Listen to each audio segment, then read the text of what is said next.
κρατούμενος και παραμένει με χειροπέδες μέσα στο χώρο του τέχνη.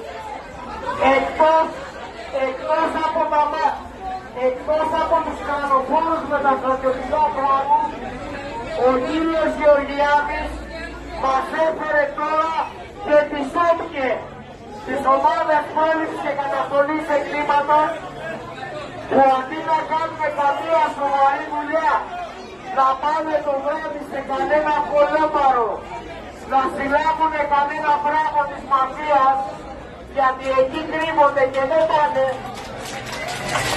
ήρθαν εδώ στο νοσοκομείο, να πουλήσουν καυτή τσάπα μαγιές στους γιατρούς και τους νοσηλευτές.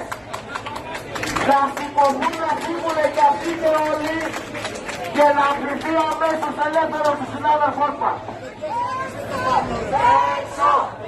Έξω! Έξω! Έξω! Έξω! Έξω! Έξω! Έξω! Έξω! Καλούμε όλους τους συναδέλφους που βρίσκονται από την άλλη μεριά μέσα στον Υπουργό αυτή τη στιγμή να πάρουν και θέση. Έχει στάση εργασία στο σωματείο μας, να βγουν έξω. Δεν γίνεται να δουλεύουμε εδώ μέσα, να κάνουμε πλάτες σε αυτή την κατάσταση, σε αυτή την τρομοκρατία, την ώρα που συλλαμβάνουν συναδέλφους που δεν θέλανε να μπει μέσα στο Υπουργό Υγείας. Η τρομοκρατία δεν θα περάσει, του λαού η καλή θα τη σπάσει. Η τρομοκρατία δεν θα περάσει, του λαού η καλή θα τη σπάσει.